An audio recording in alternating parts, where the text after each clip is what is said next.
পুরো পৃথিবী জুড়ে চলছে তৃতীয় বিশ্বযুদ্ধের উত্তেজনা। আমাদের হাতে এসেছে এ বিশ্বযুদ্ধের গুরুত্বপূর্ণ সব আপডেট সংবাদের শিরোনাম। শুরুতেই থাকছে ইরানে ভয়াবহ হামলার প্রস্তুতি নিয়েও শেষ মুহূর্তে পিছু হটলেন ডোনাল্ড ট্রাম্প। এবারে জানিয়ে দিব অবরোধে ৩৫ বাণিজ্যিক জাহাজের গতিপথ পরিবর্তন করছে যুক্তরাষ্ট্র। এদিকে ৪০১তম ব্রিগেড ৮ মাস পর লেবাননে শেষ হলো ইসরায়েলি অভিযান।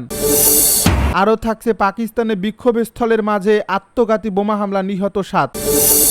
সব শেষে জানিয়ে দিব ন্যাটো আগ্রাসী সামরিক জোটে পরিণত হচ্ছে দাবি উত্তর কোরিয়ার। এতক্ষণ শুনছিলেন হাতে থাকা আপডেট সংবাদের শিরোনাম, এবারে বিস্তারিত। তবে তার আগে অনুরোধ রইল ভিডিওটিতে একটি লাইক এবং কমেন্ট করে জানিয়ে দিন ভিডিও সম্পর্কে আপনার মূল্যবান মতামত। আরও জানিয়ে দিন ভিডিওটি কোথা থেকে দেখছেন বা কোন জেলা থেকে দেখছেন।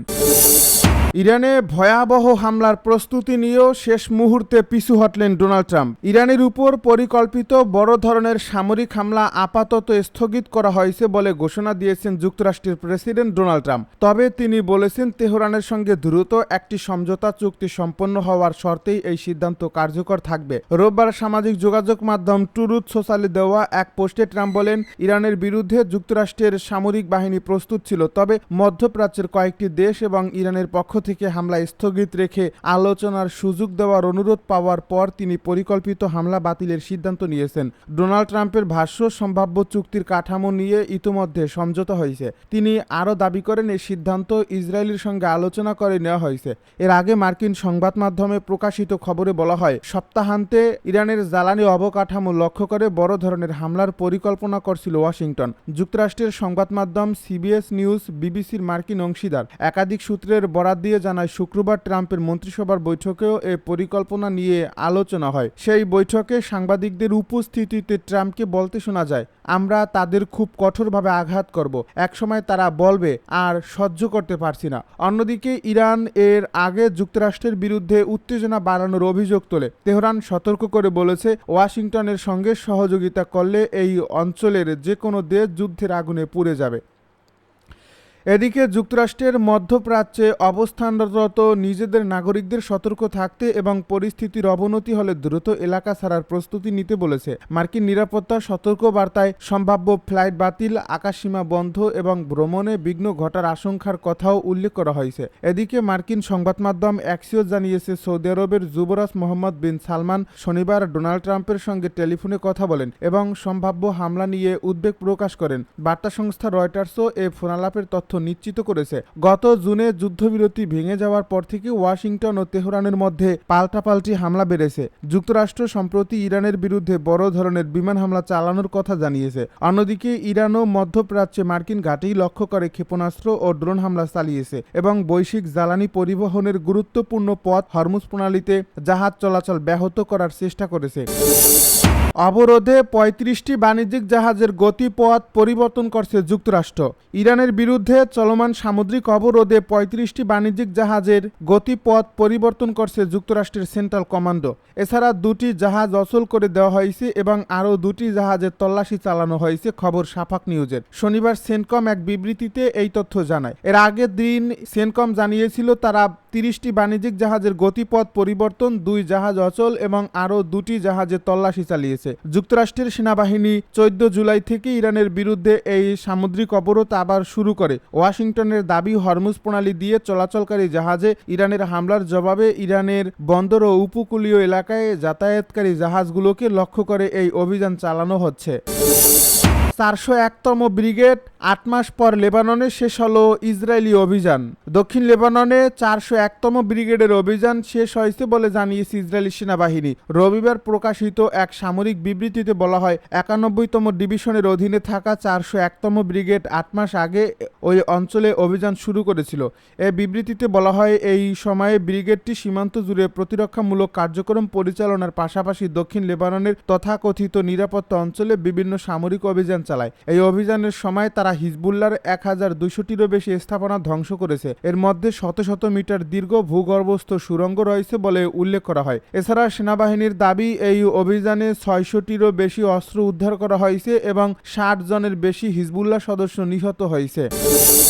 পাকিস্তানে বিক্ষোভস্থলের মাঝে আত্মঘাতী বোমা হামলা, নিহত 7। পাকিস্তানের উত্তরাঞ্চলীয় খাইবার পাখতুনখোয়া প্রদেশের সোয়াত জেলায় বিক্ষোভ চলাকালে থানার প্রবেশ মুখে আত্মঘাতী বোমা হামলায় অন্তত 7 জন নিহত হয়েছেন। নিহতদের মধ্যে 4 জন পুলিশ সদস্য রয়েছে। এ ঘটনায় আরও অন্তত 20 জন আহত হয়েছেন। রোববার স্থানীয় সময় দুপুরে সোয়াত জেলার কাবাল থানার সামনে এ হামলার ঘটনা ঘটে। ফরাসি বার্তা সংস্থা এএফপিকে সোয়াতের উপ পুলিশ মহাপরিদর্শক ফিদা হোসেন বলেন, হামলাকারী শরীরে বাধা বিস্ফোরক বেস্টের বিস্ফোরণ ঘটান। এতে 4 পুলিশ সদস্য, 7 জন নিহত এবং 20 জনের বেশি মানুষ আহত হন। অন্যদিকে পাকিস্তানি সংবাদ মাধ্যম ডন জানিয়েছে, এই হামলায় 7 জন নিহত ও অন্তত 18 জন আহত হয়েছেন। জেলার পুলিশ কর্মকর্তা উমর খান জানান, কাবাল থানার প্রবেশ মুখে সন্দেহভাজন ওই ব্যক্তিকে থামিয়ে তল্লাশির চেষ্টা করেছিলেন পুলিশ সদস্যরা। এ সময় তিনি শরীরে বাধা বিস্ফোরকের বিস্ফোরণ ঘটিয়ে নিজেকে উড়িয়ে দেন। তিনি বলেন, পুলিশ সর্বোচ্চ সতর্ক অবস্থানে রয়েছে। নিরাপত্তা বাহিনী পুরো এলাকা ঘিরে ফেলেছে এবং হামলার কারণ ও জড়িতদের শনাক্ত করতে তদন্ত চলছে।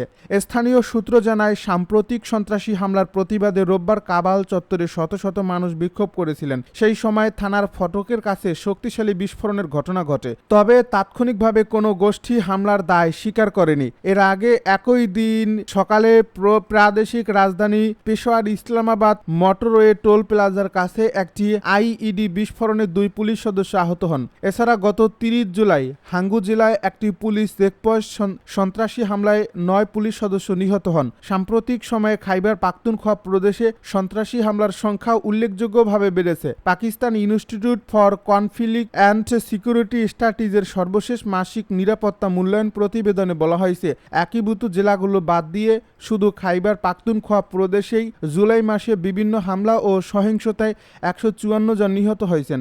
জুন মাসে এ সংখ্যা ছিল 75, অর্থাৎ 1 মাসের ব্যবধানে প্রাণহানি বেড়েছে 105%। ন্যাটো আগ্রাসী সামরিক জোটে পরিণত হচ্ছে দাবি উত্তর কোরিয়ার। ন্যাটো তাদের জ্বালানি সরবরাহ নেটওয়ার্ক সম্প্রসারণের মাধ্যমে ভবিষ্যৎ সংঘাতের জন্য সামরিক প্রস্তুতি দ্রুত বাড়াচ্ছে বলে অভিযোগ করেছে উত্তর কোরিয়া। পিয়ংইয়ং এর দাবি, জ্বালানি পরিবহন ব্যবস্থা আধুনিকায়নের এই পরিকল্পনা ন্যাটোর একটি আগ্রাসী সামরিক জোটে পরিণত হওয়ার প্রকাশ্য প্রমাণ। উত্তর কোরিয়ার রাষ্ট্রীয় সংবাদ সংস্থা কেসিএনএতে প্রকাশিত মতামত নিবদ্ধে ইউরোপ জুড়ে ন্যাটোর সামরিক জ্বালানি পরিবহন ব্যবস্থা সম্প্রসারণ এবং আধুনিকায়নের পরিকল্পনার করা সমালোচনা করা হয়। এই পরিকল্পনার আওতায় পশ্চিম ইউরোপের সঙ্গে নতুন পর্ব ও উত্তরাঞ্চলীয় সদস্য দেশগুলোকে যুক্ত করতে নতুন পাইপলাইন এবং জ্বালানি মজুত কেন্দ্র তৈরি করা অন্তর্ভুক্ত রয়েছে। কেসিএনএ দাবি করছে যে এই প্রকল্প কৌশলগত যুদ্ধ মজুত বজায় রাখার প্রতি ন্যাটোর মনোযোগ প্রকাশ করে এবং এই জোট ইউরোপের বাইরে এশিয়া প্যাসিফিক অঞ্চলেও সংঘাতের প্রস্তুতি নিচ্ছে। কেসিএনএ আরও দাবি করছে যে সাম্প্রতিক বছরগুলোতে ন্যাটো ইউরোপ এবং এশিয়া প্যাসিফিক অঞ্চলের নিরাপত্তাকে অবিচ্ছেদ্য হিসাবে তুলে ধরে তাদের কৌশলগত সামরিক সম্পদ প্রায়শই এই অঞ্চলে নিয়ে আসছে। একই সঙ্গে উত্তর কোরিয়ার প্রতি শত্রুভাবাপন্ন দেশগুলোর সঙ্গে যোগ সাজস করে কোরীয় উপদ্বীপের কাছে সামরিক শক্তি প্রদর্শন করছে। এছাড়া রিম অব দ্য প্যাসিফিক বা রিম প্যাকের মতো বহুজাতিক সামরিক মহড়ায় ন্যাটো সদস্যদের অংশগ্রহণ প্রমাণ করে যে সামরিক জোটটি এশিয়া প্যাসিফিককে একটি সম্ভাব্য যুদ্ধের ক্ষেত্র হিসাবে বিবেচনা করছে। উত্তর কোরিয়া সতর্ক করে জানিয়েছে যে ন্যাটোর সামরিক শক্তি বৃদ্ধি এবং লজিস্টিক অবকাঠামো সম্প্রসারণ বিশ্বজুড়ে দ্রুত সামরিক অভিযান পরিচালনার উদ্দেশ্যে করা হচ্ছে, যা বৈশ্বিক উত্তেজনা বাড়িয়ে তুলবে। তবে ন্যাটোর পক্ষ থেকে প্রতিনিয়ত বলা হয়ে আসছে যে তাদের অবস্থান সম্পূর্ণ রক্ষণাত্মক এবং সদস্য দেশগুলোর যৌথ নিরাপত্তা নিশ্চিত করার পাশাপাশি হুমকি প্রতিরোধ করাই তাদের মূল উদ্দেশ্য।